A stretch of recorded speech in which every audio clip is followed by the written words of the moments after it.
Power on, line in. Bluetooth connected.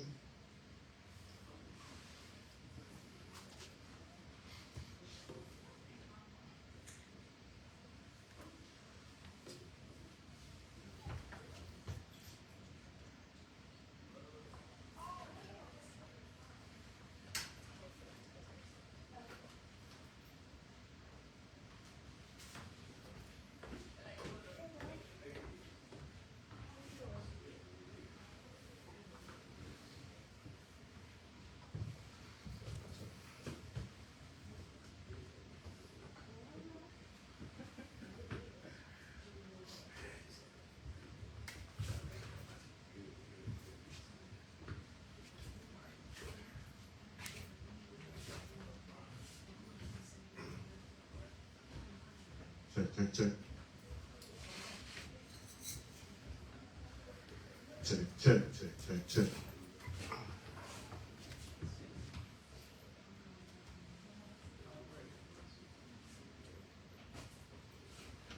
Check, check.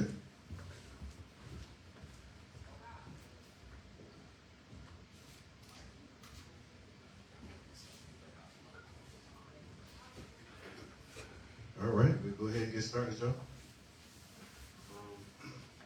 Thank y'all so much for coming. As you know, we do Cap Talks every month, every third Saturday of the month. And so this is our main edition of our Cap Talk. So again, thank you all for coming. We'll get straight to the topic. So this month's iteration of Cap Talks is, point blank about the community. So as you know, we did a couple different Cap Talks. We've done a couple different topics. We did housing. We actually did that for 2 months. Then we came and we did Cap Talks on policing. And those were very, very successful. We had some great conversations about it. And so with those 2 topics and other topics that people want to talk about, we thought it would be best to bring it all home. And so, when you think about housing, when you think about policing, when you think about other things, all of those things have a similar or when you think about the community, those are just aspects of a greater community conversation. And so we wanted to bring them all together, and we can even revisit some of them, as we talk, because we want to have a really robust conversation about the community and where it stands. It doesn't matter which topic you talk about. It all comes to a point where we have to address why we are where we are right now. What good are we doing? What bad are we doing? What could we do better? All of this encompasses today's conversation. And so again, we wanted to thank you for coming. It won't be me doing a presentation. We wanted to switch that up as well, because you get one voice all the time. Sometimes people want to hear perspectives from other people, and so we have some great people on deck for you to hear. And we want to, again, the idea is to talk about community, the state of the gap, somebody that's an educator, somebody that's real important, a real resource to the community. And so he'll lead us off. And, when you think about dealing with the community and talking about the community, the first thing you got to do is, you got to have a base. Like, where did we come from? Where did we start? How did this start? And so he's going to do that for us. And without further ado, I'll bring up Mr. Leo Rowe.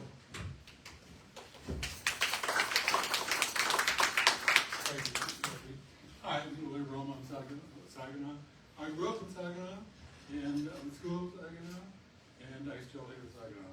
I live in the township now, but I grew up on the east side. I went to St. Joe's on 6th Street area, and I remember when I was a teacher, I teaching elementary.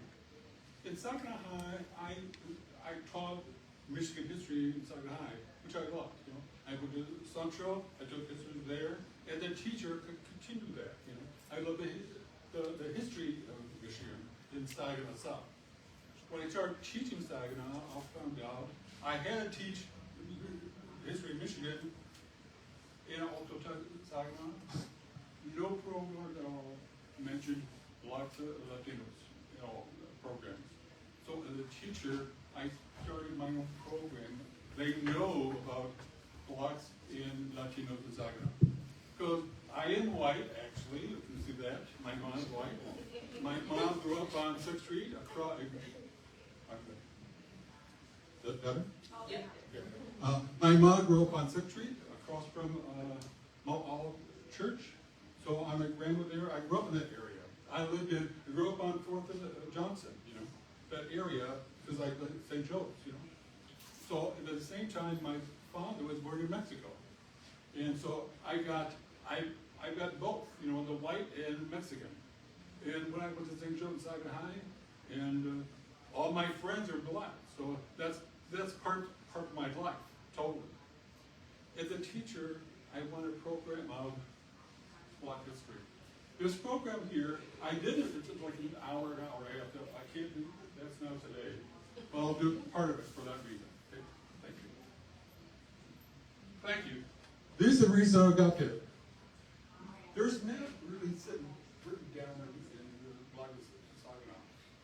A man, somebody had the book Black Sunset Saginaw, 1855 to 1900. That's my copy.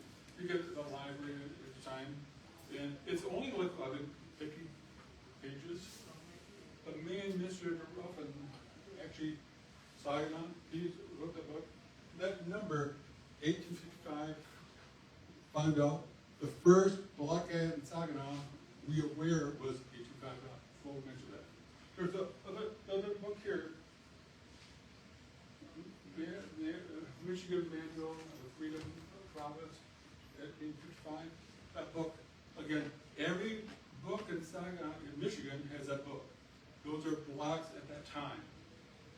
And also, some people, the Goodrich brothers, the black photographers in Saginaw, there's a book written by a man from Saginaw. I'll talk about that. And also, I think Sam at Saginaw, the Cousins Inn, they got out right here. And also, MWCP website, I think the history of blacks there. People on the Underground Road in the South, when black came to the South, to Michigan, to Canada, people don't know that they're always people to Michigan. Detroit, inside, they go there, but also, this book is from Saginaw News some years ago. There's a road from Detroit to Saginaw. That's another way people they were safe for that, be free from slavery in the 1800s and earlier. Thank you. Look at the Bruce Mike. Please read this here.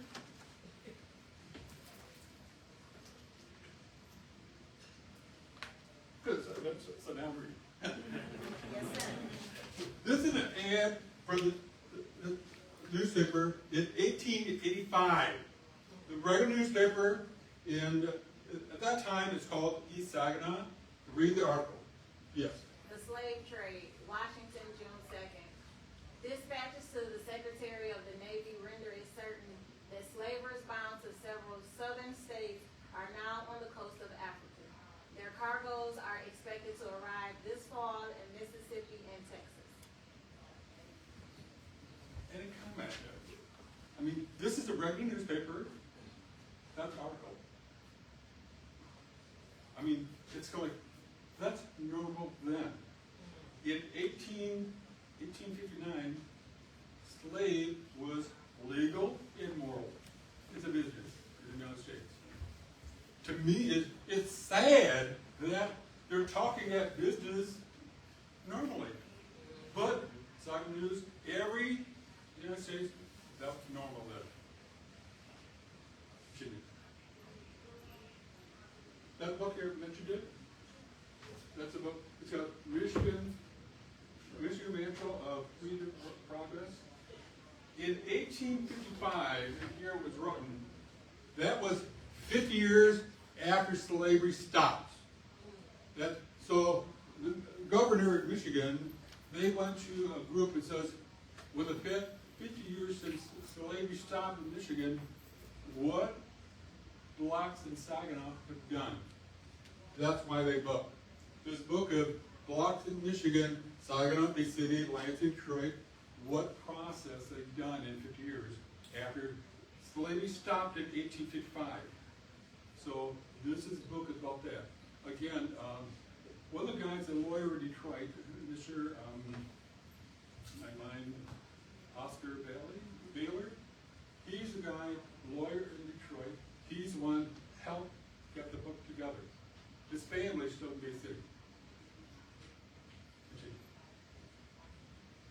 In that book, read the article here. Mr. J.J. Richardson of Bay City was well known and appreciated for his newspaper writings and his historical knowledge of early Michigan, which had attracted wide attention in the early 80s. He settled in Saginaw in 1855 when there was only one other colored family in the valley. Okay. Read at the top also. J.J. Richardson is the first documented Afro-American resident in East Saginaw in 1855, and he moved to Lower Saginaw, Bay City in 1857. The first time they, like a name, a person there. I lived it about 20 years ago. J.J. Richard. I knew Mr. Russell who wrote this book. I knew it was here. But I knew only J.J. Richard. But they said, who's this guy? I know he lived in Saginaw. They said, moved to Bay City. And they said, Lower Saginaw. What's Saginaw? So I didn't know at all. We have no information. Continue. Again, read again, because it's the same stuff. Just say it again. 1855, J.J. Richardson, first Saginaw African-American resident, but he lived mostly in Lower Saginaw, Bay City. The Michigan Manual of Freedmen's Progress noted that J.J. Richardson had settled in Saginaw in 1855, when there was only one other colored family in the valley. J.J. Richardson moved to Lower Saginaw, Bay City in 1857. Again, remember that. J.J. Richard. Remember he moved to Lower Saginaw. What is it, Lower Saginaw? We know Saginaw. This is a map. Saginaw County, 35 years ago. Local Saginaw, Bay City didn't exist yet. There's Saginaw here. There's another town, Lower Saginaw. It's lower, the water goes go. Lower Saginaw, it's a different town in Saginaw County. Bay City didn't exist yet. Remember, Saginaw, all down the beach. So Saginaw was a big, big county. In fact, at that time, Midland had water there. Continue. Lower Saginaw existed from 1837 to 1850. 50 years, Lower Saginaw was a town. In there, in that area, so Lower Saginaw, there's a sketch. Lower Saginaw, about Bay City, in 1837. Continue. One thing I learned a couple years ago, 5 years ago, I found who was J.J. Finally, I went to the library. It says, who was J.J. Richard? You know? Luckily, a lawyer in Customs Museum, he looked online. He found a Joshua James Richard bought land in Bay City. If at 36 acres, also he died. I found information of this guy. I assume he's black, but eventually I found out who J.J. had a real name. He had land. He did well. Continue. This is a map of Bay County, Tempton area. This is Bay City, right by That number right there, that number, continue, look at the number 1. Number 1. J.J. They found the land, this man, black man, J.J. Richard, he bought the land in Bay City area. Continue. Again, I that map finally in February find out. Continue. Mulner's Farm, 840 West Hampton Road in Essexville, Michigan, is the same location for former home farm of J.J. Richards. Found out that area exactly was J.J.'s farm in the 1800s. Who was J.J. Richard? And now, where he lived, continue. J.J. Richardson was a successful garden and fruit farmer, married Mary Delclose in 1959, through by Judge James Burney, and wrote about equality regularly in city and state newspapers. He was just that, like, farmer. He was a smart guy. He was a farmer, did well. He'd write letters to the newspaper in Bay City, and there's a block newspaper at that time. He'd watch it then because the treatment of blacks at that time. To me, it's amazing. This is just like a regular guy.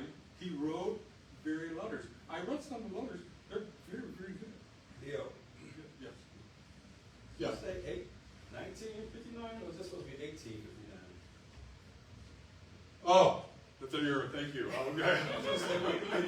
Dude, not that old. I just add that to get it in. Thank you. 1859. Thank you. Oh, but he was really old man. He's still around in there. But I just added the day. I missed it. Okay. This is 1809. By that time, he's a very, very special people in Bay City. In fact, the Saginaw News, they had an article about him. He said, Pioneer, the entire article about him. I don't read that because of the time of that. But he and his wife were very, very respected in Bay City. Very interesting, they never said God. They said respected people, which is really good. The other thing is that the word Kirby, that Erica, when got married, the judge actually stayed in the judge's home to get married. Continue. Continue. Joshua James Richardson was a Bay County pioneer book in 1882. They did not mention that he was black, usually wrote colored or colored. I've read many, many articles about in history.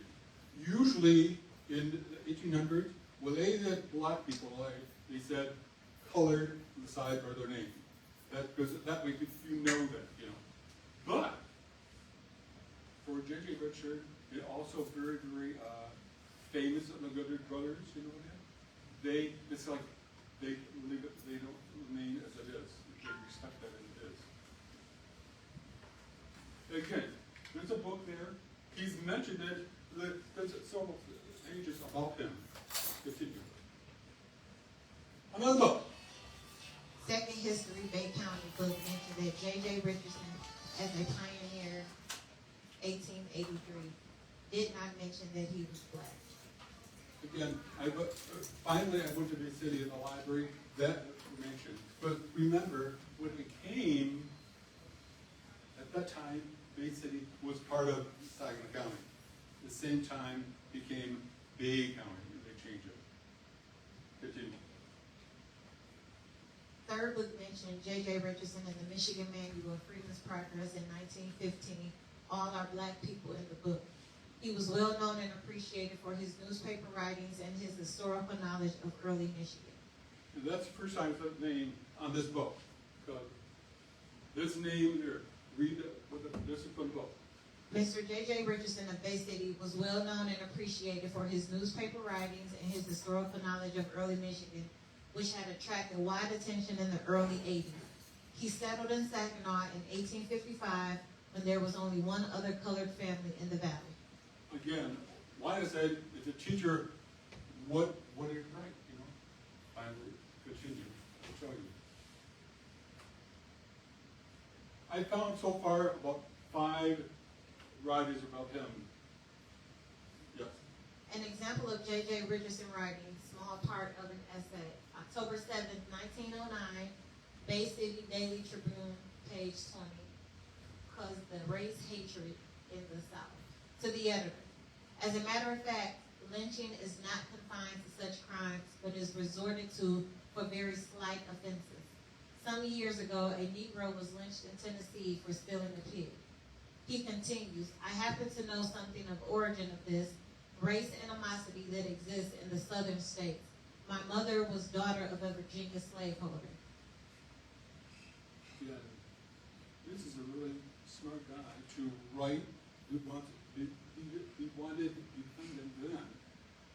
People don't say that now, but he wrote that in 1909. He did it earlier, but this example. He also wrote a black magazine. It's called a Plain Dealer. J.J. Richardson wrote in The Plain Dealer, a weekly Detroit black newspaper from 1833 to 1894. Those are the which are the newspaper. The newspaper, but only at a certain time they stop. J.J. Richardson wrote to The Plain Dealer, October 21st, 1892, depends of ignorance, why the Afro-Americans of Michigan can't vote for Morse. J.J. Richardson wrote against Democrats in the South for lynching innocent men and women in the South, and voting was restricted. In 1889 or 90, a black guy who was in Detroit, he's a lawyer. He wanted like a lunch with a friend, you know. And the guy said, Detroit says, you can sit here, you know, in this other room, because black people they sit here, other people here. And the guy goes, what? He says, no, I was in there. And you can't do this. So he saw a lawsuit for Detroit for that. And he lost. The lawsuit, black, sit, what they said. And no. So he went, the next court, he went to Supreme Court in Lansing there. And he won. The Supreme Court, blacks must see whoever wants to hold that. So the thing is, J.J. wrote about that. In fact, this article here, he wrote it in October 10th, in 19. He brought it the same year the judge, he was aware, at that time, he's aware of what's going on. He was, again, smart guy. Continue. Find out when he died. From 1836 to 1917, he died as a farmer in Saginaw, but respected, like I said, at least 3 or 4 books, he's mentioned it as a leader in Michigan and Bay County. Continue. Found out when it was created in Bay City. Continue. In 1960, 35,000 people lived in Saginaw. Only 37 black or Latino in Saginaw. There's not a lot of people here. And within 10 years, in 1870, Saginaw had almost 30,000 people. Lumber. Black, we had almost 300. So black very slowly in Saginaw because of lumber. That's where they are. And that's in this book here that Dr. Russell mentioned it. Continue. The Good Red Ridders. How many people heard of the Good Red Ridders? Here's their name. Okay. Continue. 3 brothers, black, they lived in Pennsylvania. They started like a photographer studio in Saginaw. Their family, they were they moved to the Saginaw as a business. That's really, really weird. That's a new thing in technology, but he started it. Please read. 1863, William and Wallace, African-American photographers, settled in East Saginaw. 1872, after a fire, they set up another studio, 1 Washington Avenue. They took photos for families and businesses. So importantly, they took photos of early Saginaw years with lumber mills, salt, coal, leaders, etc. for 59 years, 1863 to 1922. Wallace was very involved with the white and African American communities and deeply respected. These are two. That's the first photo, the corner of Washington in D.C. That building gone. Eventually, the fire, they moved here. They moved across the street. Continue. The new bank there, across the street, that's the same as was there. So, I mean, that's a bank across the street. The bank above, it's called Goodrich Apartments, is the name for them. Remember, William Wallace put their big letters in Saginaw. I think Lois, the last time, died in 1899. But he came to Saginaw since 1863. It's amazing. And they were being, if you go to the Castle Museum, there's an exhibit, their photos there. You can see that each time you want to. These are examples. We know about the Saginaw because of the Goodrich brothers. When they built just building the library, the photo for them. Continue. Again, this is the first big building in Saginaw. Remember White Library area? This is before that. It's a corner of that White in Jefferson. That's that building. And again, taken for them. Next. That's St. Mary's on White Street. You took a picture before the big one. Continue. The first bridge downtown. Fuzzy. Next.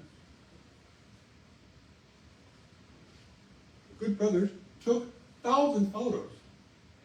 Already white, because there are not big blocks here. You know, he took photos mostly blocks because that's his job. Read that aloud. The new Central School in 1866, it was the same location of the fire station downtown on Federal Avenue. Photo 1866. Central School, 1855. Not junior high, would remember. There's a high school, middle school, elementary school. You know where that fireman, downtown fireman, they said where they work? That's the same building. That Central School was there in 1855. Eventually, they closed it, then maybe the fire administration for that. It's a huge building. Again, the photo, yes. Was it brick or was it wood? This is brick. Brick. Yeah. Okay. They had other buildings at Saginaw. Some are brick, but wood, most of them. Continue. Okay.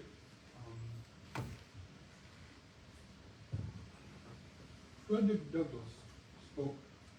We'll continue. We'll come back in a minute. Again, good religion. That's good. You go to the first secretary, the first one there, secretary. Huh? Yeah. That's what we'll find out. And that's new. Somebody made, because of the really, really small one, they were responsible. Somebody paid for very nice secretary for that.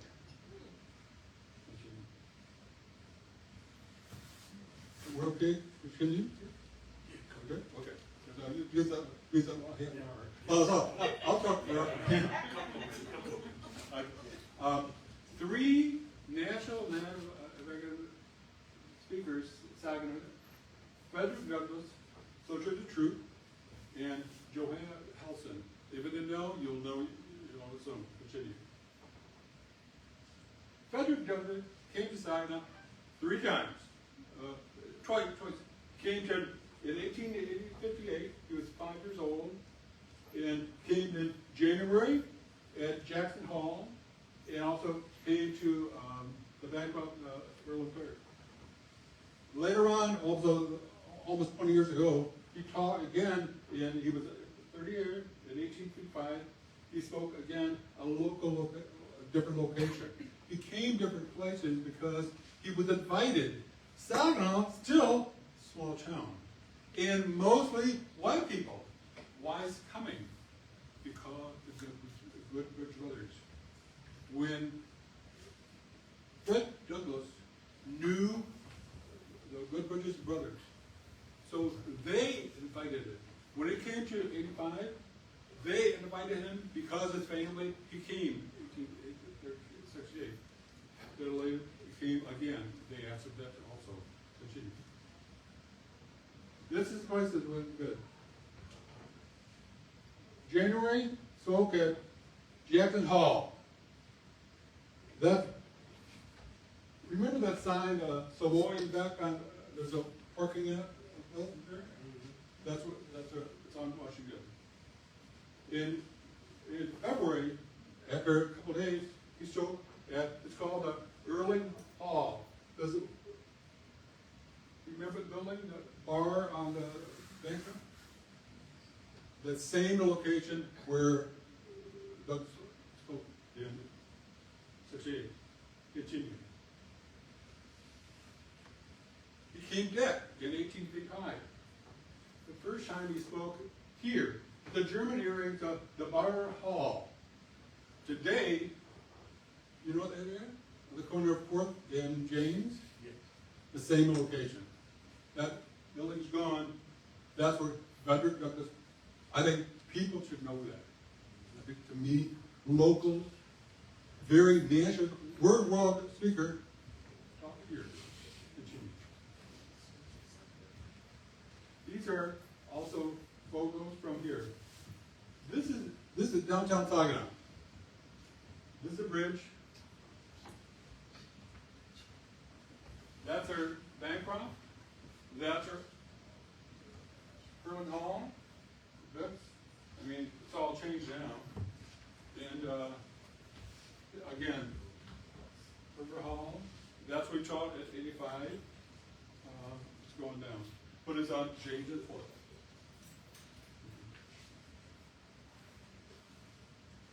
You know what Soldier Truth is? Heard of him? Yeah. Okay. She was a national speaker. He lived in New York. When he was born, she was a slave in New York. Eventually became free. Depended, he went out for a shop. Became a speaker.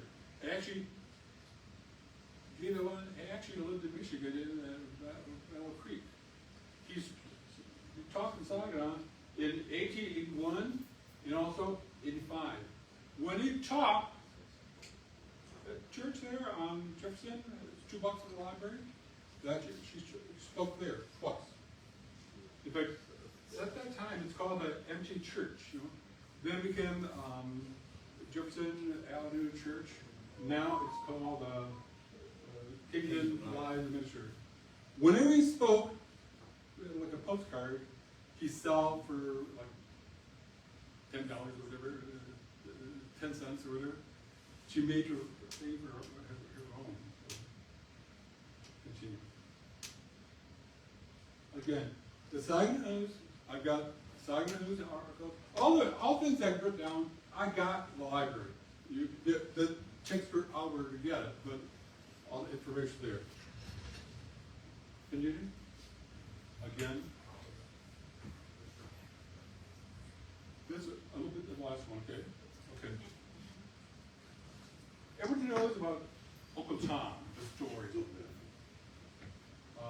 It was written in 1850, and it's written by Harriet Beecher Stowe about slavery. Continue. People who know about Josiah Jessen. He wrote about his life much older, 1845, and he got his life. Joseph was a slave and actually born in the South. Eventually, he moved to Canada. The reason I went to Detroit, like 10, 15 years ago. I went to Detroit. Then I was going to Toronto. On the highway, it says Uncle Tom's home. He's American. Continue. He was actually moved to Canada, and I need someone to read that. I can't read it all the way. You can read from me. Read the story aloud. Yeah, continue. Josiah Henson, Uncle Tom, slave-free man, American, Canadian, minister, abolishment leader. And everything is from an article of Saginaw News I wrote down and wrote it. It says, The Last of Uncle Tom, Saginaw Evening News, May 5th, 1883, Part 2. The Reverend Josiah Henson, Harriet Beecher's Uncle Tom, who died at Dresden, Ontario on Saturday last, had 3 grandchildren living in Saginaw Valley. Isaac C. and William Henson in the city, and Thomas Henson of Carlton. At the deathbed, there were 36 of Henson's children and grandchildren present. Josiah Henson's funeral was over a mile and a half long, with more than 400 carriages, and the cemetery was not large enough. so he was not here, but 3 of his grandchildren did. Find out one of them grandchildren to some of the church in Saginaw. Again, we're all connected to the point. And I'm going to stop because I will talk forever. I will continue to, but if your church, a group, whatever, or give me like 4 or 5 people, I'm free to talk for you and anybody. This is information that's very important. And this is important. It's much more later on. Okay? Thank you. Thank you, Leo. Appreciate it. So much history. I don't know if you guys paid attention to a lot of those maps. Just to see that Saginaw was all of Saginaw. It wasn't Bay City. It wasn't Midland. It was Saginaw. It was lower Saginaw. I think, went to school here all my life. I've never had that in any geography class or any U.S. history class or anything to my recollection. I don't know about y'all. But, and that's some great information. So, and he has so much more of that. I'm losing track because I get, he's an educator, and that's something that I can geek out over. So, I know we're pressed for time. I'm sitting there like, he can keep talking, but I know we can't do that. But I think it was very important to have that base, to know where we come from. I think when we deal with community, when you talk about community, and again, where we come from, it's real important to then have a base for where we need to go. J.J. Richardson was a prominent black man in this area who did well. The Goodrich brothers, you saw the picture, the State Bank that's across the street, that's the same building that they were in, the same building. So, again, history is so important to know because it grounds us and it lets us know that, our community can be prominent again. It doesn't have to stay this way. And so that's why history is so important. And again, thank you so much, Leo. We're going to go to the next. I think we have a video. Pastor Purdy Coleman, who's a part of CAP, he couldn't be here today. He had something else that he had going on. He had another engagement. But he thought it was so important to have his perspective here, and we thought it was important too. That's the next step. So we deal with history. We got the history piece, and now we get a perspective from Pastor Coleman on, him growing up here, how his roots were formed. And so, if we have that,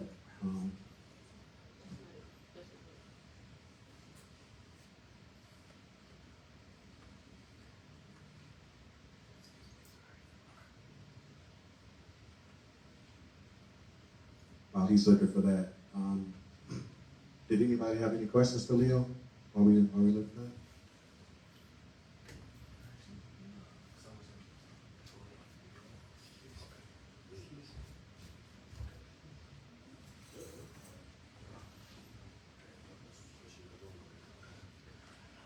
I guess,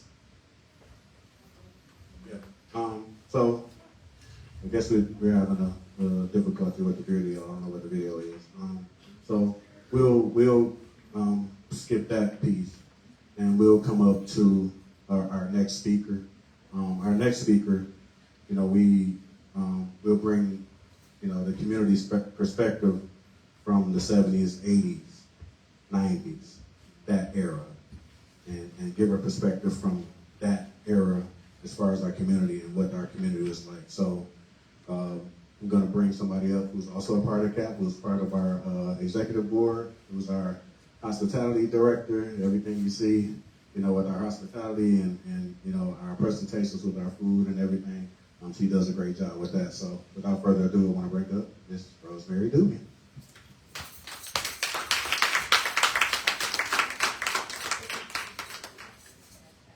Oh, you got it up? Okay. Fine. I'll be with you shortly. Okay, we'll come back around. Got it?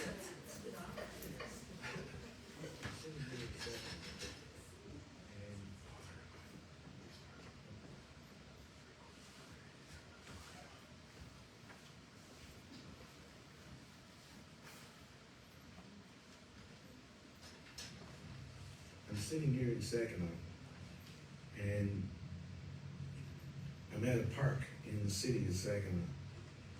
This park is, it's the Rufus Bradley Senior Mission in the City Memorial Park. It's the only active programming facility other than Vex Park on the east side.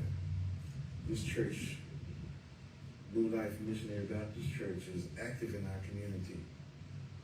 How many people are there that really know what it takes to make community happen? Because at 70 now, I gotta look around and see, how is it that could be the energy to make things happen? I'm working with CAP because I believe that there is a group of people in CAP who really want to make things happen for the community, who want to be engaged. Want to be engaged politically, they want to be engaged economically, they want to be engaged socially, to make sure that there is a community for their future, for their kids, and for those that are here now. But the truth of it is that there's so many things opposing what it is that we want to get done. We can't mistake the fact that we need to have people invested in service. What if my generation has an opportunity to sit down with the generation immediately following me, which would have been Generation X, or Generation X or Generation Z by the standards, and then this present generation? Wouldn't it be amazing for you to find out that every generation essentially wants the same thing? But because the times are different, because the resources are different, because the social environment is different, it doesn't seem the same because we describe it differently. I'm talking to you now. I'm actually making this video using my phone, which was not even imagined back when I was a child and the Jetsons were on TV and Dick Tracy had a watch phone that he talked to. But this is normal. My grandson is much more digitally astute than I am, and he's only 12 years old. His world is digital. The generation of my children They have a much more digital footprint in their operation of their lives than I did.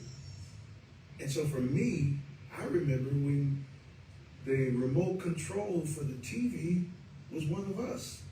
Yeah, because we had to get up and go change the channel manually on the TV. Think about that. If that's one level of change, but everybody still watches TV, everybody still watches television.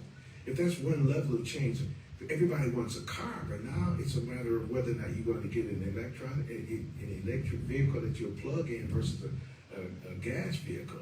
Everybody wants to have a good career, good job, but now it's a matter of whether you're going to have a job in an office or whether you're going to be part of the gig economy.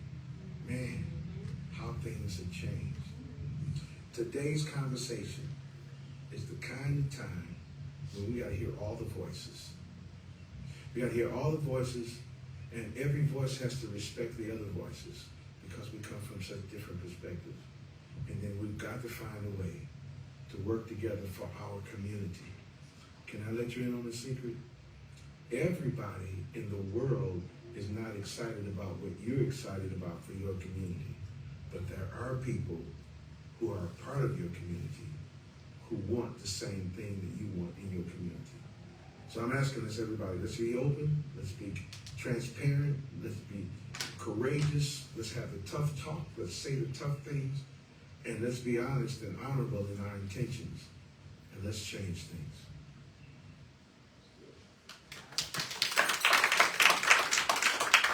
Pastor Hurley Coleman, one of my biggest mentors. And he said some great things. And that's why we wanted to be here today. The conversation that we have to have in the community is a tough one. You can't dance around it. We have to have the tough conversation. And I'll be frank, because I'm one of those people. Some of the things I'm going to say, you probably ain't going to like. Amen. I know you don't like what I say. Miss Cleo. And that's fine. We need that. We need that. We can't dance around it. In order to really get to the root of how we save our community and make our community great again and thrive, our business community, our educational community, all of that, it's going to take tough conversations. It's going to take some blunt conversations and some things that, a Miss Cleo would say. Some of y'all might not like, but it's like medicine. You might swallow it, it might be nasty, you might have to make the ugly face, but you got to take it. Because her voice is just as important as my daughter's voice or anybody else's voice. So, continuing on, now we get back to Miss Rosemary Doobie.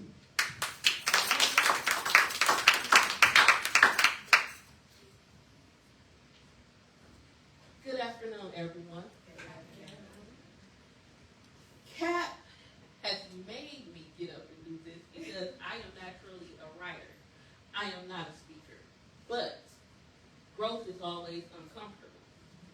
Here I am, uncomfortable. But I'm going to go forward. I don't have, as Mr. Leo had, I don't have accompanying slides. I was less technologically savvy than Pastor Coleman. I don't have a video. So y'all just get to hear me talk. No TT? Still good either way. Period.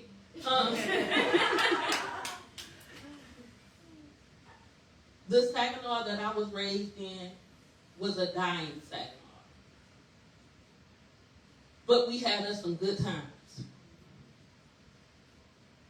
I am an athlete. Well, you were always an athlete. I'm not going to say I was an athlete because I could probably give my son some buckets if we get out there. Don't get your head up. Thanks. Don't get your head up. I am an athlete. And that afforded me a very good view of the city. When I was coming up, we had something that the children that came after us don't really have. We had community centers.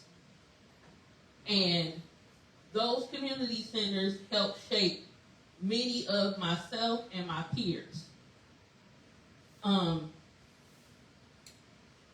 We were able to feel at home at community centers. The people that they had working at the community centers felt like we were their children. And when you were inside the walls of those community centers, you were safe.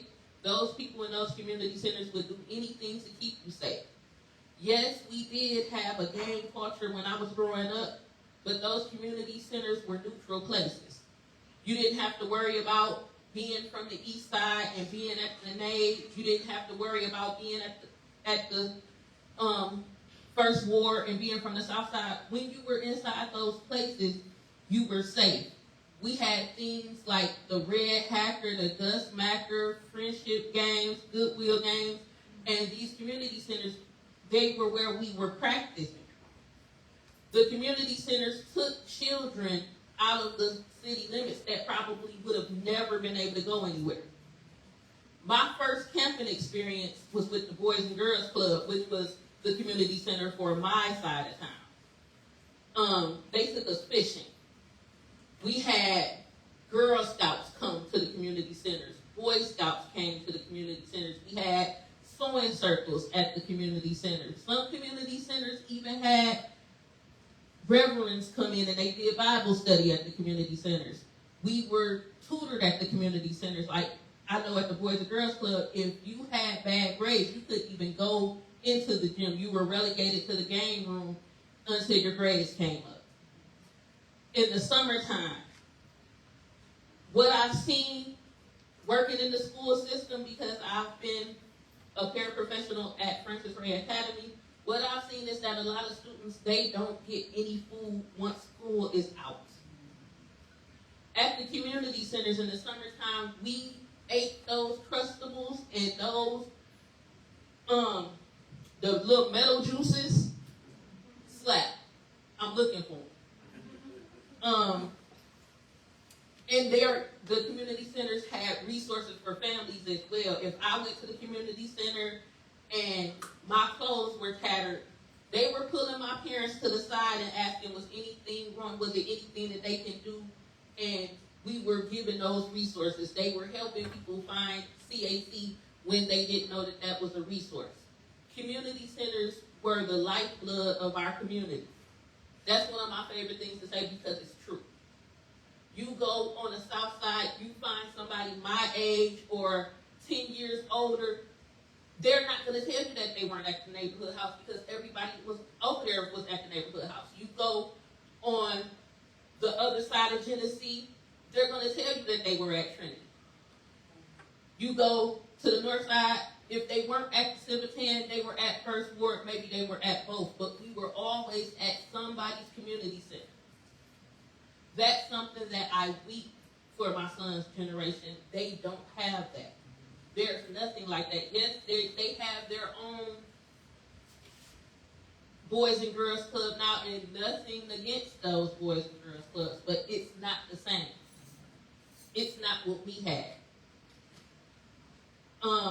The Civitan right now is not operational. There's a young man in the city who's trying to get it back open because he understands he came up in community centers. The people from the Nave's neighborhood, they went back and bought the Nave. They're doing great things with the Nave because they know the importance of from which they came. My Boys and Girls Club sits idle. It was at Longfellow Elementary School. It's overrun. When I ride past that area, I get choked up because almost everything from my childhood is erased. Once Saginaw High closes, my educational footprint is gone. Longfellow Elementary School is closed. Central Middle is closed. When Saginaw High closes, that's it for me. Three generations later, it'll be like my education never existed. That's a very sobering thought to have. I'm very much in favor of bringing back community centers in every community. We talk about how crime is rampant. We talk about how policing is bad. We're not going to solve crime with an influx of policing. We have shown y'all studies and everything that speaks to that fact. But we've also shown you guys studies of how community centers and crime dropping go hand in hand. I'm an 80s baby, and community centers made me. Thank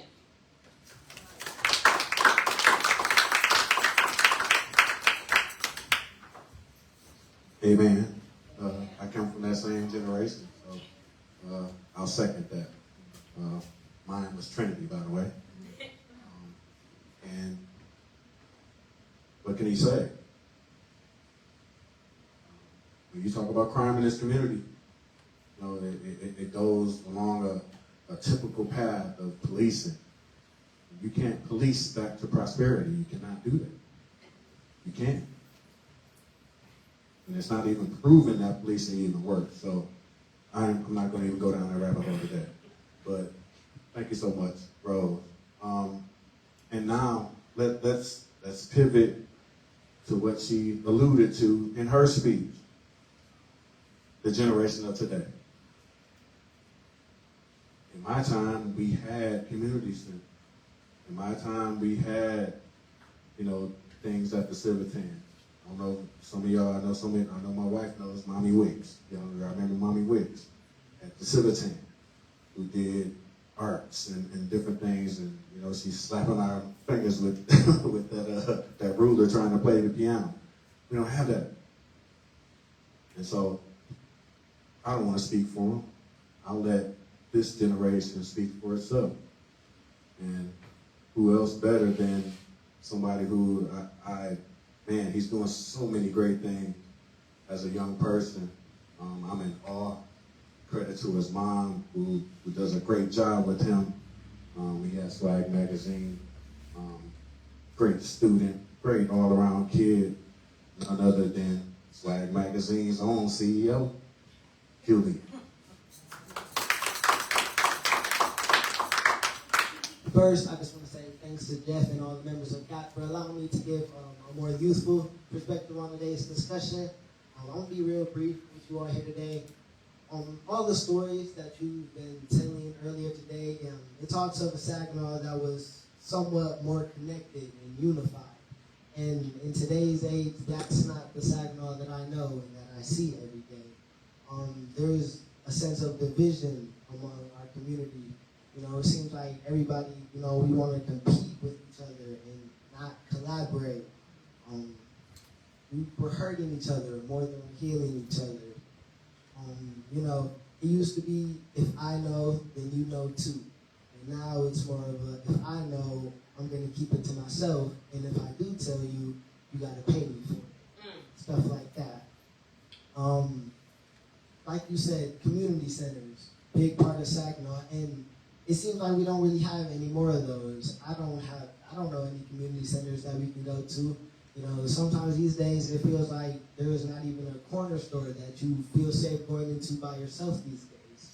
And Saginaw, it used to be more unified. We all used to talk with each other more. We all used to collaborate and work together, and instead of talking at or just about each other. And I feel like we need to get back to that. I'm excited to see what we can all do here at CAP if we just continue to have these meetings. I feel like we can get back to what it used to be, and the discussions, they start here. They start with us all working together, coming together, and just doing better in general. So, thank you all.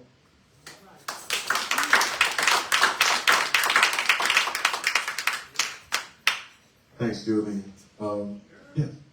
Could you tell us about Swag Yeah, come on back. Come on. and your name? So for those of you who don't know me, my name is Julia Morris, and SWAG, which stands for Students with the Gift.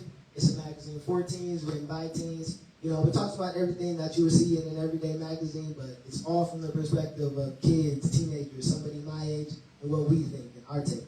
Is it only Saginaw? It's mainly based in Saginaw, but we've branched out to other cities as well. Give me the acronym again. students with a gift. Thank you. Where you buy the magazine? It's a digital magazine, so we have a website, theswagmagazine.com. But lately, we've been doing some special print editions. Like for our 1-year anniversary, we did a print edition, and we did a special guide to the marketplace here at SVRC. So I'm not sure that any left, but downstairs we went to each of the markets and each of the vendors, and we did a special piece on it. It's public for everybody? Yeah, it's online, Leo.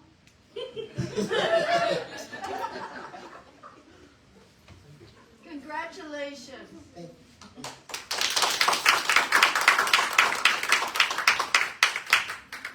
He's doing some great things. He's being modest too. And he's good looking. I'm gonna leave that one alone. I'm a granny. Yes, I can yes. say that. And we need to hear more from our youth. Yeah. And that's why we wanted him here today. Because any conversation about the community has to involve the youth. A lot of times we speak as adults for them. We say, well, we think the kids want. You can ask the kids. You don't have to guess or estimate or whatever. Like we need to start empowering our youth. And empowering means giving them the microphone. It means allowing them to stand up here and tell you what they want and what they need.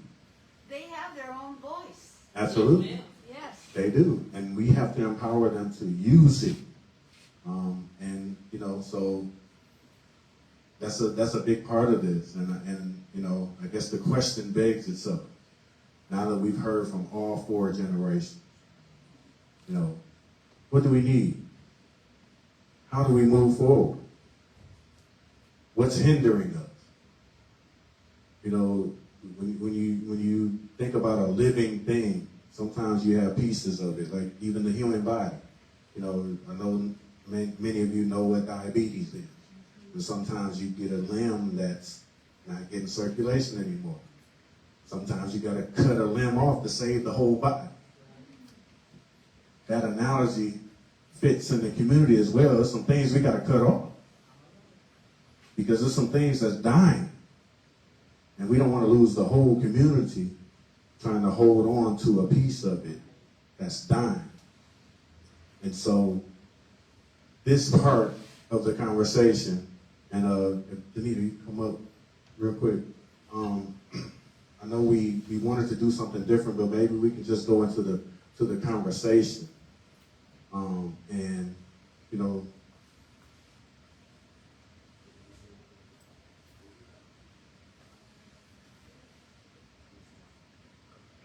All right. So what we wanted to do, and we feel like we can do it, because I think there's different aspects of the community that need its particular attention. And so what we wanted to do is to have a couple different groups. So somebody that thinks that we need to do certain things in the business community or in education. We wanted to have those kind of breakout conversations separately and then come back together and have that conversation as a whole. You understand what I'm getting at? So what we want to do is separate for a second. We want to have a couple of different conversations going on. And then we're going to bring those conversations back to the main. We're going to come back together, and then we're going to talk about those things as a group. How does that sound? Sounds good? Okay. So, yes. Could you break down your timeline for each of those conversations and then the wrap-up? Just so I know how long I have to be here. Yes, so each breakout group is going to have 10 minutes, and we're going to assign you a topic to discuss. And so, for example, one breakout group will have the topic of housing.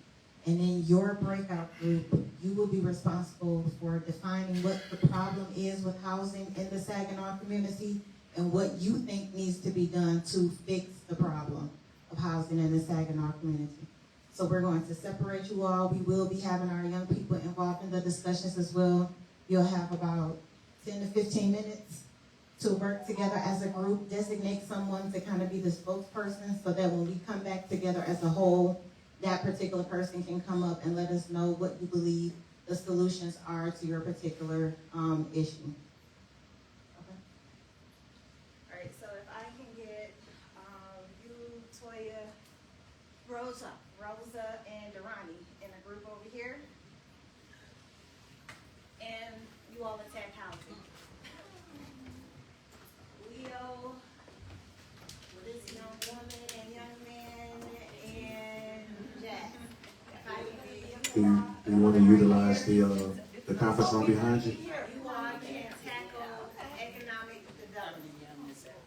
What does economic development look like right now in the city of Saginaw, and what can we do to make economic development better in our community and our neighborhood?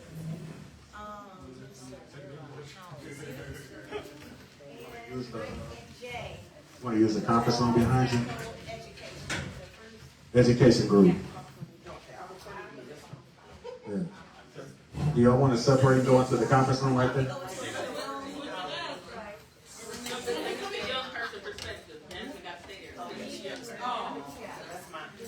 Which? You all have education before they Yeah. build a house, yeah. Are you related? You know, Did you want to go in that one? and you could still develop. Yeah, go ahead. Yeah, y'all switch. Because I know Cleo. Yeah. And if one of the groups want to go into the conference room right here, that'd be good. Problem with education and what can we do to Make it to the point where they don't, like, they keep stopping. They're not talking. We talk about it. economic development, house. It's a conversation. It's a conversation about it. I'm not sure what they did.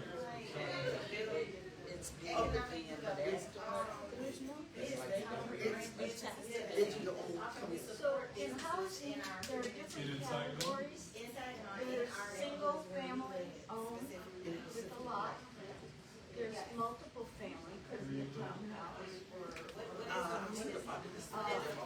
there's also apartment dwellings, which we need, because not everyone is at the point where they can buy. So let's say college students, if they don't wanna live on campus, but they wanna live in an apartment. And I don't know about SVSU, how their rates go, you know, because there are apartments. But that's another constraint.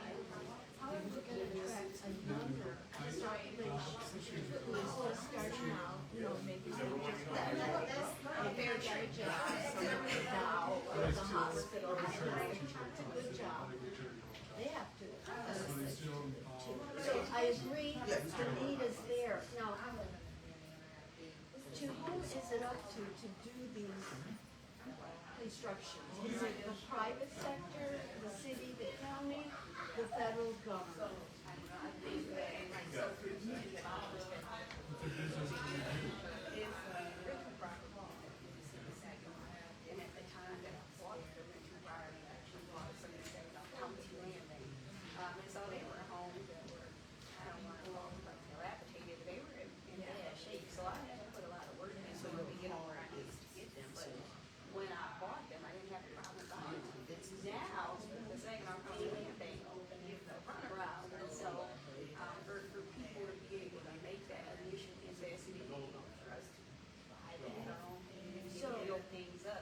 It's difficult. I feel like things are being driven towards other corporations or big dollars or other places, other things aside from And all I can say is, look at who runs the bank, the land bank. The person, okay, very engaged in everything, but this is not to talk about that, but we know it's being led by someone who shouldn't be. Okay? And To my Facebook people, if y'all still watching, man, we appreciate y'all. We're now in breakout groups. So the breakout groups are dealing with different issues. Like the group to the right, they're talking about housing, and then we have another group that's talking about education. We have another group that's talking about the business community, and so we're dealing with, they're having their separate discussions on what the problems are in those different areas. So in the housing group, they're going to talk about what are the issues with housing in Saginaw, and then they're going to come up with some solutions. And then each group is going to come back to the main group, and they're going to report out. They're going to talk about what they talked about in those groups, and then we'll come back together here shortly in the next probably 5 minutes or so. I think it might even be 4 minutes now. So hang in there with us. The main group is everybody's gonna come back to the floor, and we're gonna have a robust discussion about all of those topics, and then we'll close out. Thank you so much for hanging in there with us, and the conversation is gonna continue. He's doing more. You know why? Here's the thing. Washington corridor, you know what they want? The property. And that, I'm telling Eddie, we're gonna fight it. Absolutely. We're not gonna. As you should. It's eminent domain they can use, we'll go to court. Property value, I don't know what the guy will try, but we're not. Zoning, how there's zoning, right, like over on the north side of the city, it's like off of that part of the. Yes, the nice side that, they're fixing everything up, but are they pushing residents out? Yes. We need to do something on that. Sorry, I'm Rosa. Nice to meet you. That's an issue. Land bank. It is. They gave me the holiday for free property. You've been here one time. Absolutely. And then I couldn't get one in these past 50 years, and yeah. Well, what you're saying, that makes a lot of sense to me.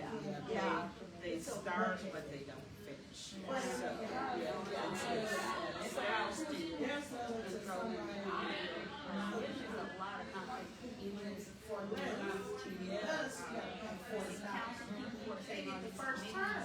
Because we live in so I don't never did say right, but there's a lot of these committees that how we sit on these committees, right? Because it's the CDA, the church will meet and stuff.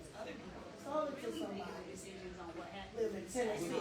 Then people go to so that's the right. It's not. Understanding how this how things happen, They bought all this stuff over here. was the why. You know why they navigated the process.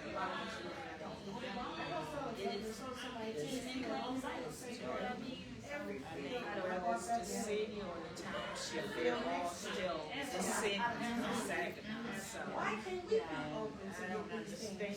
You can't. We live in there, I've been here for 3 years. Across the It's guys in there that can. I cut them off, they don't know that. Okay, yeah. I'm just saying, when the land bank meets, they have a board. Try and find out when and where. 7:30 a.m. arrives in one of their little loyalty once I got older, with a little catered breakfast. The whole world and those are open meetings, ladies and gentlemen. We need to go and just sit and listen. Like you would at a city That sounds like the biggest problem, the lack of knowledge, because people don't know that where they're meeting at and that they're open. I was working with the lady who works at Stars. Jody, $60,000 for it. Previously, we were part of an Ezekiel committee. Okay. And we camped out to find out where, and we went to one of the meetings just listening. Tom Novak was part of it. So we gotta know who these players are. Because do they live in Saginaw? The hospital CEOs and the multi-millionaire people at the executive level. They do their business here, get their tax brackets from us, and they're going back to where they live. thing is they couldn't, I mean, the people out there, so they generally get revenues from the weed houses.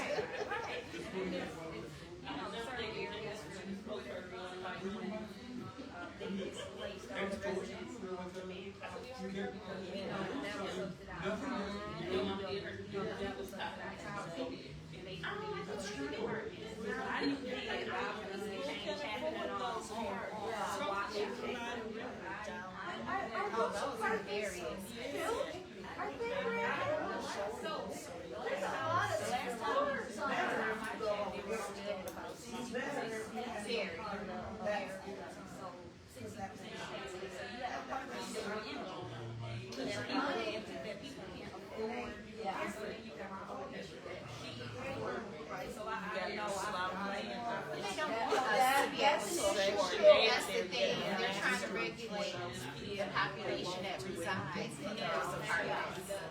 And that's how neighborhoods get affected, you know? Nice neighborhoods, small houses, people can afford small. I live in the Rutgers area, you know, off of Large. And there are a lot of nice homes there. But those that are rented, they're starting to, or have already declined. Yeah, it's sad to say. But you know what? Families live there. They need a place to stay that they can afford.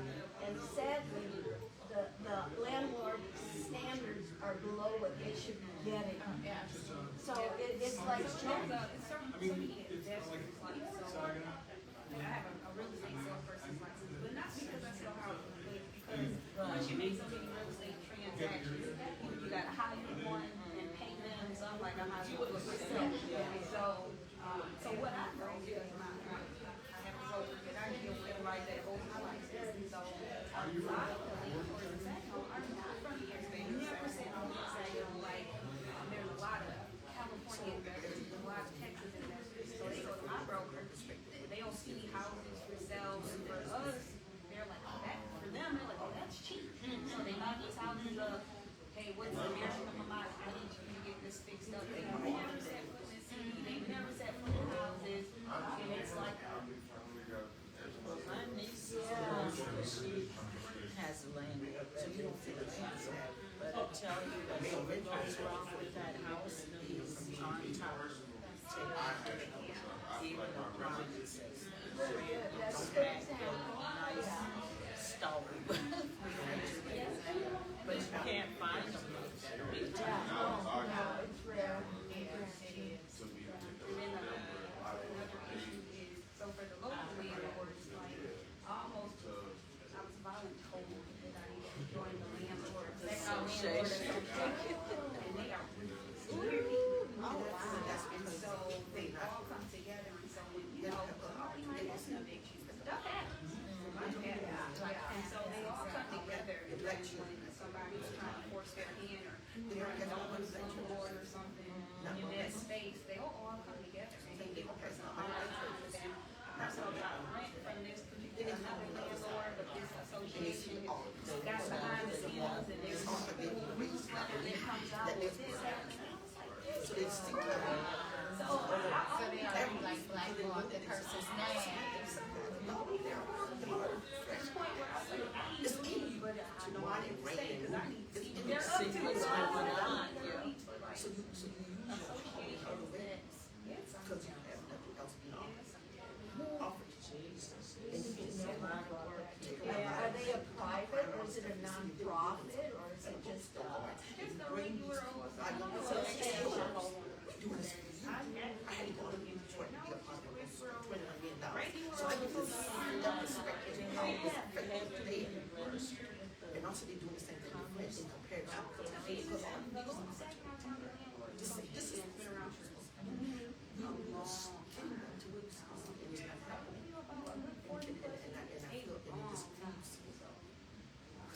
You are the guy. It's your power. The land bank allow us to buy the land on each one side. But we are, like I tell people, I ain't care about it without people pay for this. And that's why I see a lot of people in that 40 to 60, it's 70, 80, got so many owners, they over every half.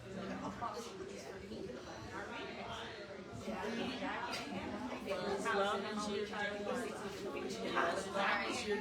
care of your place, you gotta take care of the place. It's not sexual. I mean, safe. And everything has gone up. Everything is truly Makes, you know, for It's a everyone. domino effect. Yeah. Food has gone up, you know. Cost of living, everything, except for wages. Except for wages. Wages have not increased. So what are we gonna recommend? seen a lot of stuff during the pandemic time. We lost around. Like rent increase, taking advantage of people, you know, because they came in and.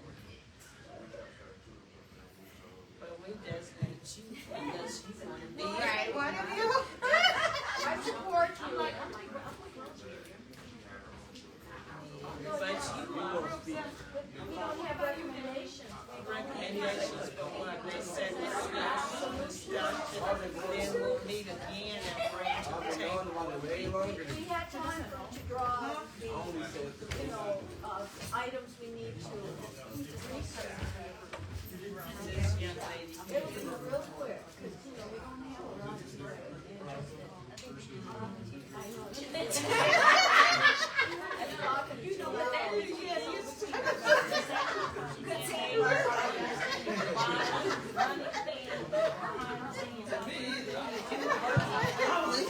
All right, if I can get everybody's attention, we are going to come back together as a group and discuss these issues facing our community as a group. Let's start with the housing group. Rosa is their designated spokesperson, and LaToya is here. So they are going to tell us what is the problem facing our community as it pertains to housing and what they believe some solutions are. Okay, I'm Rosa. We came up with a list of areas, either grievances or problems that we want to look at. Types of housing, you know, there's single, family owned, on a lot, duplex, all of that. Up to, we included apartments, reasonably priced apartments for young people. The needs are great in Saginaw. The issue is, do we know where the power lies, where the decision making lies? We realize that part of our discussion has to involve the land bank. Both of us have had experiences with the land bank, and we need to investigate how decisions are made regarding prime real estate that may have homes that have declined or are demolished, and yet the land bank will not sell those lots to people who want to? Is it because they're saving them for that green belt, for businesses to set up whatever? Well, the questions are many. We need to find the way to access how decisions are made with private industry who decide, maybe it's a construction company out of town, but they want to come in and build homes or apartment buildings. How does one access that information? Does the city provide that info? But, you know, we got to look at who's making housing decisions besides the housing committee or the housing commission. We know it occurs way back earlier with the power brokers, and you have had experience with that. Yeah, so we also mentioned the landlords that are here, right, making sure that the housing that we do have in the city of Saginaw is kept up, everything's maintained.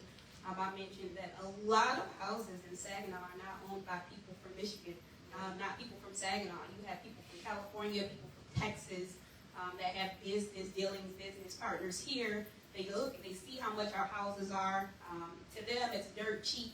And what they are doing is they are working with brokers, right? Real estate brokers. Hey, I need you to be my property manager, right? In order to be a property manager, you have to have a real estate salesperson's license. So a lot of people that we know in the real estate industry, right?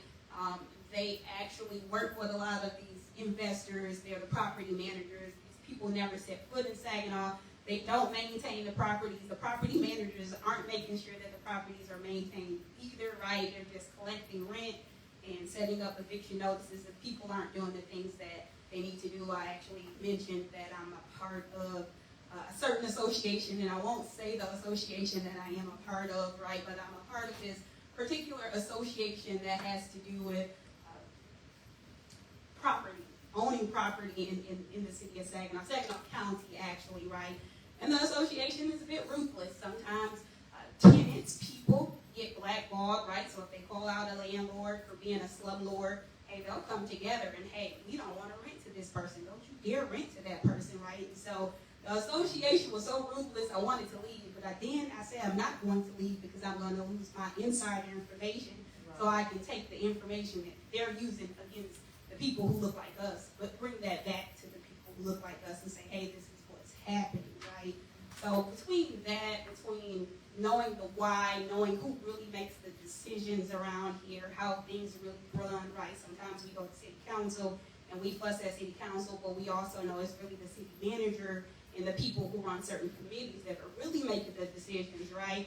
And so you have to know that. So you have to know the why. So I'm thankful for Saginaw Public Schools because my government teacher taught me how the city of Saginaw government actually runs, right? And to this day, they broke down the city charter for us. So like Rosemary, like Danita, like Jeff, proud graduate of Saginaw High School, right? And so everything that they poured into me, I kept these things in my mind, right? And so I have a very good understanding of what's happening as a result of being born and raised right here in Saginaw. So we do have to follow the why, find out why the land bank isn't doing the things that they need to do. We talk about affordable housing, right? Being able to get the property and build and do things for ourselves, right? Instead of expecting the other people to make things happen for us. The Saginaw Housing Commission can only do so much, right? HUD can only do so much. And so that was kind of our take on things. So. And we need to continue the conversation. And Ronnie, let me not forget what he put out there. He said what seems to happen is people do a lot of talking. That's all they do. All right. So he expects You're us right. to talk.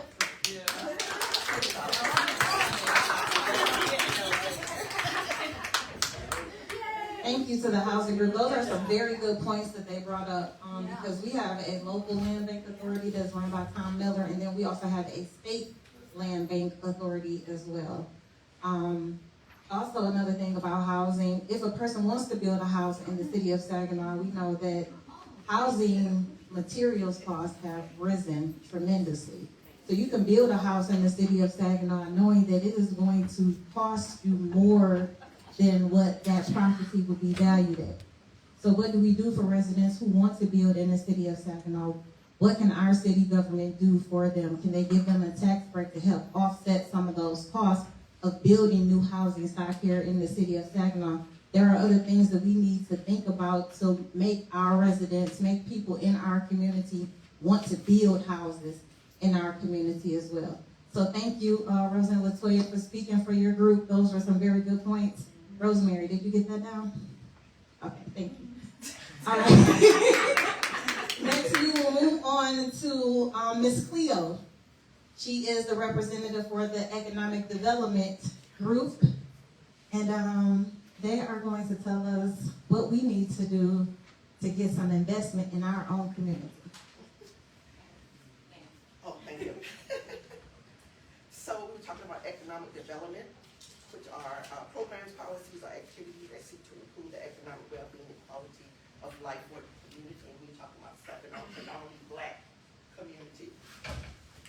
And our young person here, Marcel, he summed it up pretty much and said leadership. Leadership is the issue. I agree with that wholeheartedly. My issue here in the community of Saginaw, I've been here since I was 17 years old when I got married. And I have raised 3 successful children who don't want to live here. And it is, what I have seen since I've been here is the mentality here is no responsibility for our conditions that we create for ourselves. I feel that as we sit here and watch, most stores deteriorate in our own communities, and I know you've seen this like I do when I come over here, and hotels deteriorate. And then you talk about we have no grocery stores. Well, when are we supposed to feed ourselves? At what point do black men take responsibility and feed ourselves? At what point do we take responsibility and give these young people an opportunity as we sit here and listen to you all tell how things were? I was not raised here. I came at 17, so I don't know anything about community centers. I come from South Carolina, from the country. So I listened to all these things that you all said you had in your community. Then if they were so great, why aren't you still providing for your children? I don't get that, because everything that I thought was wonderful and great when I was coming up, I tried to instill the same values into my children along with their father, so that they don't have to say, well, I wish this. What they wish is that they had opportunity for as black-owned grocery stores. When I wanted my kids to go to faith-based schools, I had to send them to the white schools. Now my kids are in their 30s. That means when they have children, if they want to come back here, they got to send them back to the white schools. With all of these black churches packed like sardines, but not one black faith-based school. So when I listen to Pastor Coleman talk about elevation and how we put that, everything is elevated except the churches, because there is no black faith-based school. It's almost like, as long as we can stay trapped in this time zone, we fine. But when we talk about elevation, there is none. There is no black-owned grocery stores. There are no black-based grocery stores, no black-based schools, no black-owned hotels. None of the essentials that you need in a black community for development. How are you going to get people in when they don't see you doing anything for yourself? Are we supposed to sit here and wait for somebody to give me all the time? But that's all I ever hear. They won't give me this. They won't give me that. But no responsibility for self. As if you're not supposed to take. This white man right here is not responsible for black children that come out of black men to the school. And I don't know why we don't understand that. Since when are white people responsible for your own black children? I don't understand that, because there's no responsibility. How are we going to develop anything if we don't start first? And it grieves me that our black men over 50 years old are out here riding bicycles, planning to relive their childhood playing in the mud, while your grocery stores are rotting, and a white man just brought the wrong greens on Genesee so he can feed our black asses. How is that not affecting your mindset? How do you expect these young people feel? They wake up, they pass 100 black churches and not one black grocery store. It's 2023. You don't think these black children deserve better? But we sit here complaining and blaming everybody else but the black man? Listen to them. They deserve it. This young man, I listened to your last little post that you made video, and you mentioned how they're going to bring that British tournament next year for hockey. And you said, is any of that money going to trickle down to the black community? No. You know why? Because they don't have any black hotels. Where they going to stay at? They don't have but one black restaurant that can serve over 30 people. Where they going to eat at? So no, the money is not going to come down to the black community. All because the black community has not provided anything. Which is not fair to you, because you may grow up thinking, well, the white people, no, it's not the white people's fault. Because we have invested millions of dollars in black churches. And I come from the black churches because I was married to a pastor. So I can talk to big talk, because I was in it since I was 17 years old. And I know Pastor Coleman. These people old enough to be my parents. What people don't understand is that I know Pastor Hayes personally. I know when he came. This man had traveled with me to go visit my parents. They were friends. I was just a child. So when I have very little respect for these people, because you have millions of dollars and you have built nothing for these young people. So you want to talk about development? Development starts with us. And so until something clicks in the black man, and I hold the black man responsible, because if you don't want to lead, then sit down, you put on the slip, the heels, the stockings, and let us run it. That's how it goes, because I feel like I push my black man. I feel like you are supposed to be the leadership. But if you don't want to lead, then you have no position talking about you a leader. Depending on white man and Arab to put food in your stomach, in your own community, for your own children and wives. Why is that not a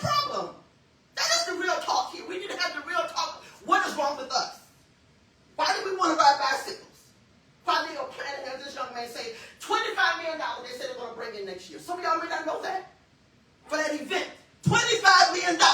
And Saginaw may not get 25 cents of it. Why? Because we have nothing.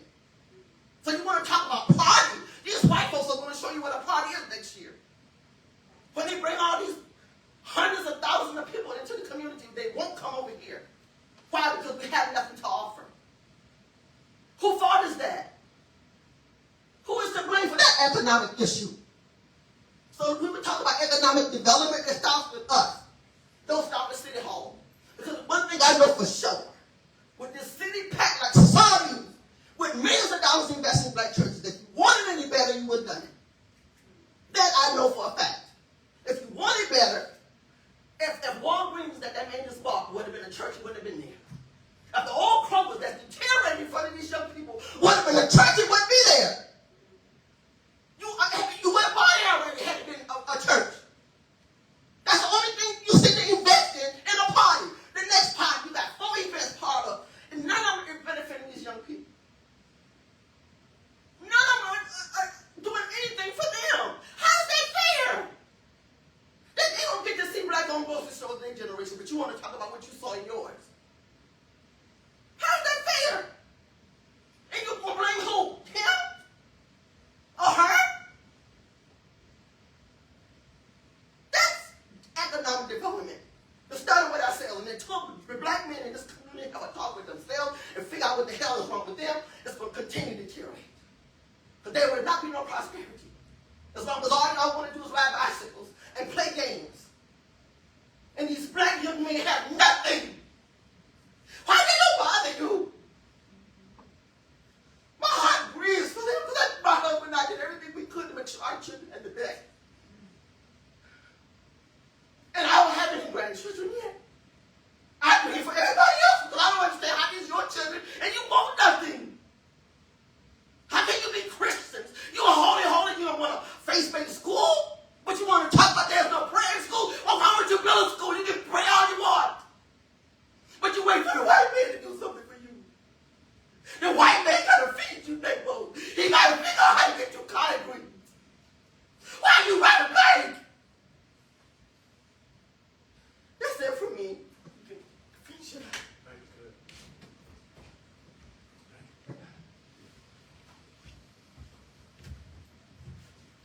Did anybody else have any other comments that they wanted to give on economic development? No? Jazz is going to be speaking for our education group. Let's give her some support as she comes.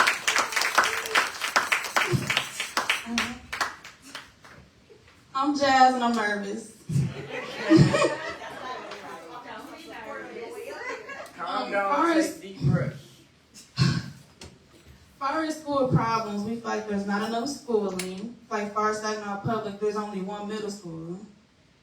Not enough parents are involved.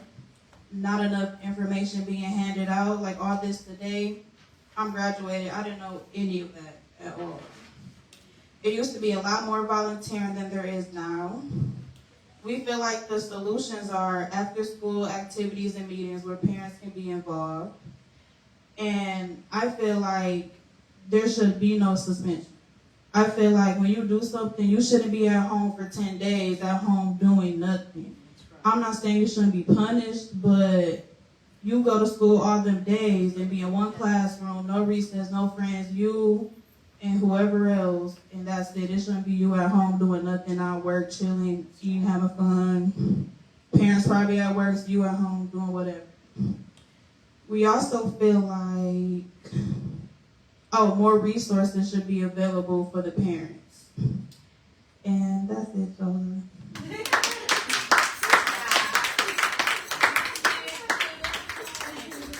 Thank you, Jazz.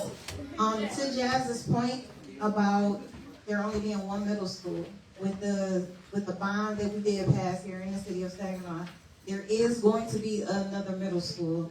Saginaw High School is going to become Saginaw Middle School. So we will have Saginaw Middle School, and students who live closer to Saginaw will be forced to go to that middle school, and then those who live closer to Thompson will be going to Thompson Middle School. I believe they also plan on bringing 6th grade back to middle school eventually. is going to be, they're going to start with the 7th and the 8th grade over there, and then bring the 6th grade back out of elementary, back into the middle school. Also, we do know that we have Saginaw United, which is coming fall 2024. It's not exactly what everybody wanted in the community, but this is what we have now. And it's time that the community gets behind the idea of we have Saginaw United. This is what is for our children. Some of our children are excited about the possibilities of what Saginaw United could be, and they need our support with Saginaw United. Resources. Saginaw Public Schools has a community engagement specialist. I believe that office is at the Old Success Academy on Ricker. Today they had a whole appreciation day for cultural diversity in Saginaw Public Schools. How many people in here know about it? Exactly. So, last year it got publicized. Like I said, last year it was publicized. Today it was at Success Academy, which is over there by Ricker, off of Outer Drive. It started at 11 o'clock. It was from 11 to 2. They were feeding over there, had community resources over there, vendors were over there. And some of those resources that you talked about, Jazz, for parents, that's what the family community engagement specialist with Saginaw Public Schools, that's their responsibility to make sure parents have access to resources. We have Read Association Saginaw County right downtown. They also have resources for parents, especially when it comes to literacy and reading, even if parents don't know how to read. Read Association Saginaw County has a family literacy center where they are helping adults and their children learn to read at the same time. Anybody else have any other comments on education? Yeah, I just believe the school district also, we need to encourage them to not always focus on just the best and the brightest students, right? We got a lot of hidden gems that are out there. Like we got the Dow Treasure Academy. When they first sent us that group of kids, they sent us a group of kids that were all the way up here, right? And I was like, I know there's got to be some kids that need some support in other spaces because these kids already seem to have it. What about the kids that don't? So I think we need to hold them accountable in that space to make sure all of their kids get support, get resources, and get equal access to certain opportunities. Absolutely. And then if we don't see that happening, then we need to create something for those students ourselves and get into the schools to make sure those students have the opportunities. Where we see what we don't have, it's up to us to provide as a community. Yes, ma'am. My kids go to the elementary school, but they supposedly got these funds for the kids are behind. Since COVID, kids are behind, and that's all the teachers. They're behind. What we gonna do? Can I come in here and sit with him and make sure you? No, why not? Y'all don't think COVID nothing no more, like, but they got money to do this tutoring thing. Never had a tutoring program there at all. So where's the money? They got a school, kids begging to take money to school to buy chips. Where's this money for this school you got in the elementary school? Where the money going? The teacher said, we asking, why are y'all asking for paper and pencil? It ain't so much of the kids, it's the leaders. What are y'all doing with this money? Y'all just getting it to put in y'all pocket, or is y'all getting it for these kids? Because y'all not producing nothing. Nothing. And it's parents that's willing to come and help their kids. You can't step already in the office. Like, it's time for parents to get more involved. Because the teachers ain't it. And then some parents says, my child ain't do this. Your child is the baddest kid in school, and you know that. Sometimes you got to be honest with parents. Yeah. These parents come to hear my kid ain't do this, and they want it. Our parents didn't do that. Our teacher could, sit down and do what you're supposed to do. Now it's, my child ain't do that. So it's all kind of issues in that school stuff. So that's why the kids leaving. With parents that care, because it's jacked up. It's horrible. 4th graders 2 years behind. That's crazy. And you got money for a tutor program that don't exist. That don't make sense. But your 10 But you ain't telling these kids when you get to high school, you got to have X, Y, and Z before school even look at you. They ain't saying that part. They just using these kids to get the trophies and to look good. But they behind 2 years. It's sad. So they getting these grant monies, what are they doing with it? Our leadership is horrible. Because they put it in pocketing the money, where's the money going? Yeah, that's definitely a lot of truth. And I think there's another element that we have to add to that. Because how long are we going to put up with that? Yeah. And even to Ms. Cleo's point, at some point we got to take our own destiny in our own hand. Yeah. You know, I've been long been a supporter of public school. Long. But at what point are we going to say, you know what? I'm tired of fighting with the public school. And that, again, that goes to Ms. Cleo's point. We got churches in our community. Why don't y'all start school? Then we ain't gotta worry about all these, these teachers over disciplining our kids and not teaching, and we only get Black History once a month. Well, if you start your own school, then we can have Black History 24/7, 365. And we can teach our kids what we want to teach them. If we want to teach our kids to farm and go for their, chart their own destiny, build their own businesses. You know what I mean? Like, we have to, as the saying goes, what is insanity? Doing the same thing over and over and over again. We're doing this over and over again, and that's part of what this was today. Each generation, what are we talking about? The same thing. The older generation, well, we used to have. The next generation, we used to have. My generation, used to have. Young folks, y'all used to have. When are we going to say, we gonna have, and this is what we gonna do? And that's what we hope to spark today, was the conversation about what are we going to do. We could trauma bond all day and talk about what we had. What we gonna do? And I hope that that's what you take away from here, and that we can then carry that conversation over. What are we going to do? Because yes, you have to involve government in it, because the government is using your tax money. So you have to involve them, because I'm going to go down there, it's like, what are y'all doing with my money that you took from me? So we have to do that piece. But when we do that, we got to take charge of our money to do what we want to do, and really take charge and take, our own power back. They're talking about, to get to the economic development piece. I wanted to touch on that real quick before we close. The economic development piece, we have to take charge of that. We know what we need in our communities, and we have to take charge of those dollars that they're getting from the state government, from the federal government, and say, hey, elected official, we elected you, and this is what we want in our community with those dollars. That store that's on Hess and Genesee that you're turning into a grocery store, that should be a Black grocery store. It should have Black products in it. Matter of fact, it should be some semblance of ownership with us. We should be the ones that's owning it. We should be, sitting back and allow them to pick a white person to own it, because that's all they're doing.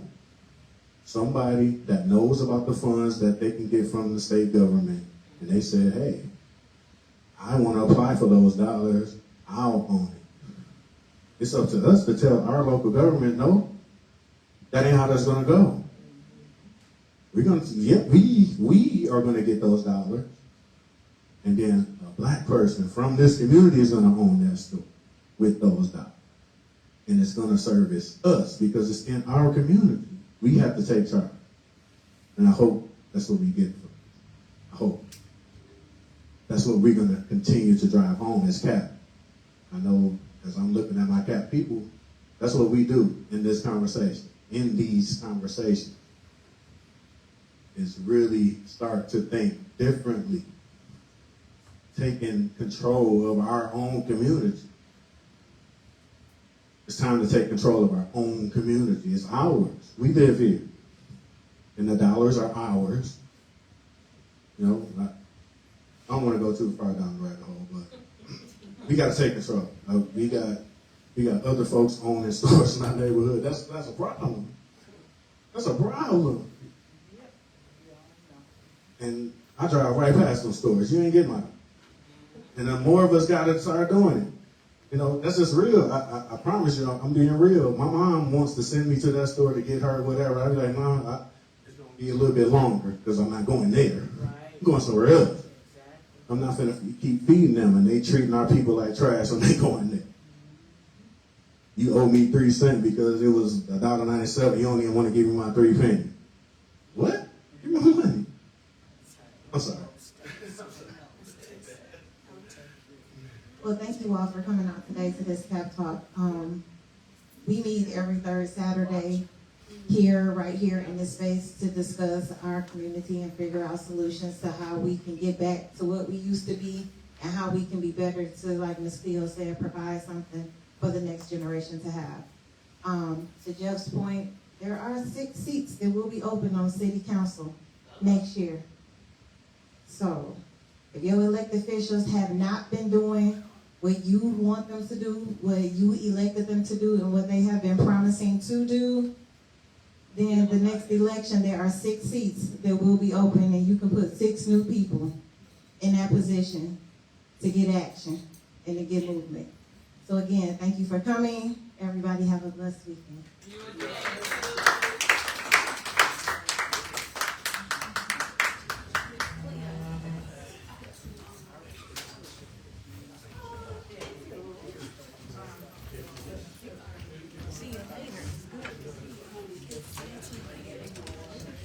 My first